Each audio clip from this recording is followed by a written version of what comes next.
समस्त श्रद्धालु दर्शकगण अपने विश्व व भारत में व विदेश में भी समस्त हमारे शासन प्रशासन सेना हमारे भाई बहन बालक बच्ची ऋषि मुनि ज्ञानी आप सब तक सीताराम कह रहा हूँ।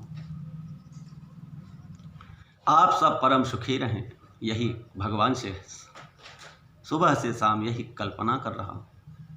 दिन और रात यही श्वासें चल रही हैं, आप सब सुखी रहें। प्रभु के नामों की महिमा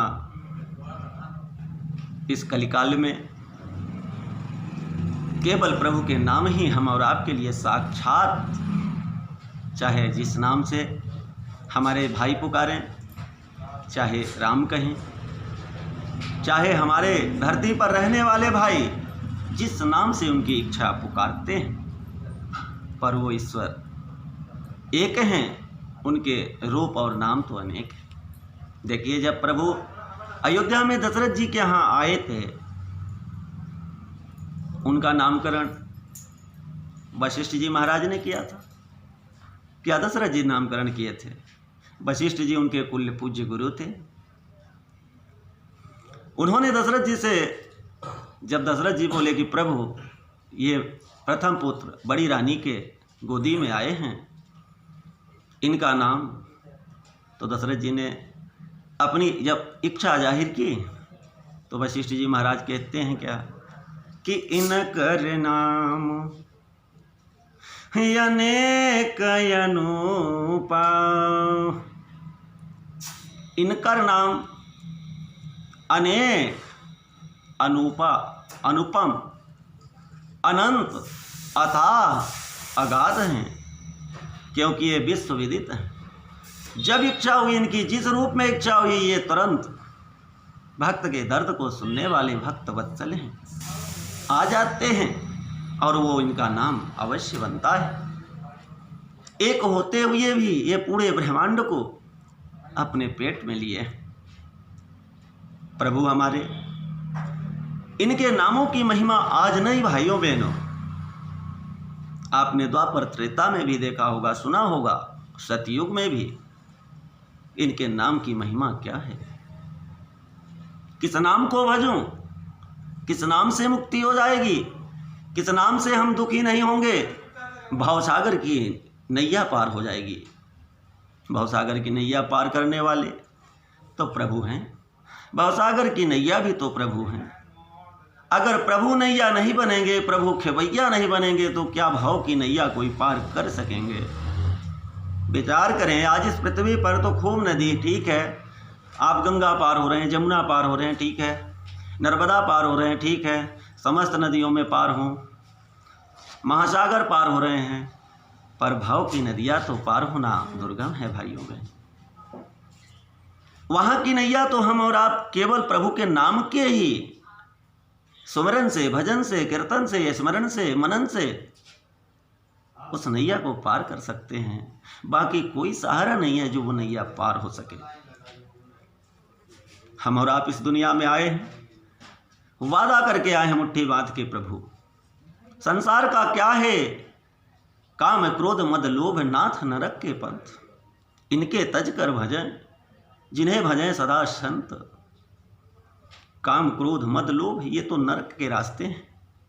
तब तक काम क्रोध मद लोभ इंसान के अंदर रहते हैं जब तक उनको सच्ची आत्मज्ञान नहीं होता भाइयों बहनों। जब सच्ची आत्मज्ञान जब प्रभु स्वयं देते हैं तो हृदय से ही वो निकलते हैं और बाहर निश्चित है प्रकट होने लगते हैं, क्योंकि नदियाँ तो बहुत हैं।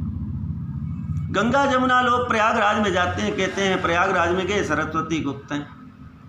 अरे भैया गुप्त क्यों नहीं, अरे वो तो ब्रह्मलोक में हैं, ब्रह्माणी हैं, वो कहाँ आती हैं।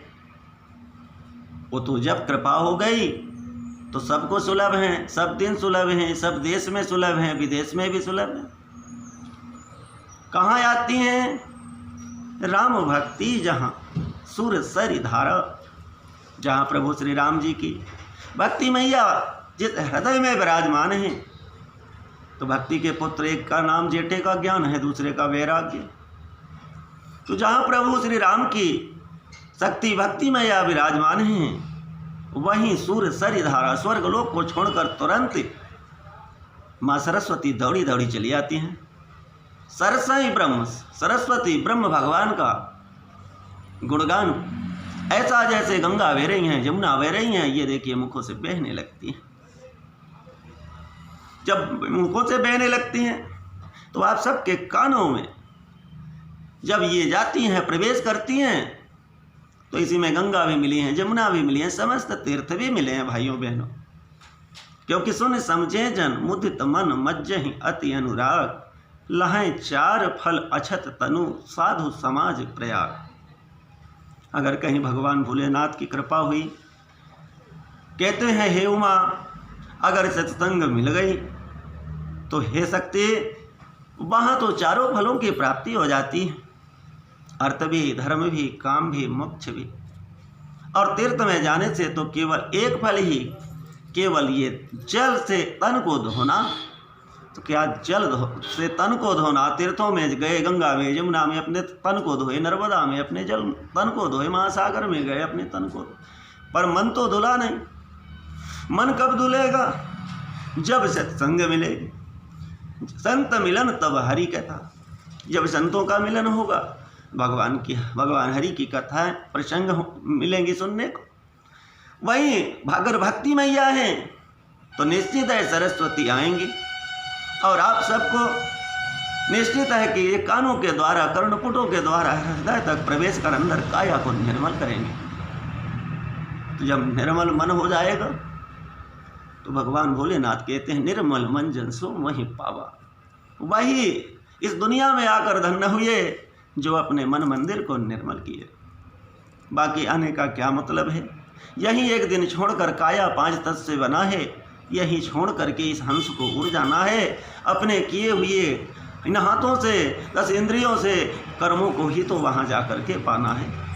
अगर अच्छा नहीं बना सके तो किसी के आंखों में आंसू भी कभी नहीं बहाने की कोशिश करना चाहिए। हर जीव वह ईश्वर के अंश है। अरे हर जीव की पीड़ा को पूछना चाहिए। कब ऐसे पूछने वाले, कब ऐसे जानने वाले, कब ऐसे हमारे राम जी राजा के रूप में आदेश करेंगे कि इस पृथ्वी पर मानव दुखी क्यों है? जीता जागता बोलता तड़प रहा है, क्यों तड़प रहा है? ऐसे हमारे गरीब मानव समुदाय की रक्षा करने वाले राजा हमारे श्री राम होंगे, जो अपने मुख से ऐसा कहेंगे, आदेश करेंगे कि इस पृथ्वी पर सबके घर घर में जाकर के सिपाही राम के राज्य जैसे आज भी हर 7 दिन के अंदर हर घर जा कर के जरूर उनके दुख और सुख को जरूर पूछें कि वास्तव में आपको क्या दुख है, आप क्यों दुखी हैं, आपका संकट, ये दुख कैसे आया, इसका निदान करें। यही राम राज्य का मतलब है, यही राम नाम का आदर्श है, यही राम नाम की कृपा है, यही राम नाम से मुक्ति धाम है, यही राम नाम से, हे भाइयों बहनों, संसार में ये श्वास हैं, आनंद और परमानंद है। इन्हीं वाणियों से विश्व का कल्याण हो। वाणी विराम कर रहा हूँ। जय श्री राम कह रहा हूँ।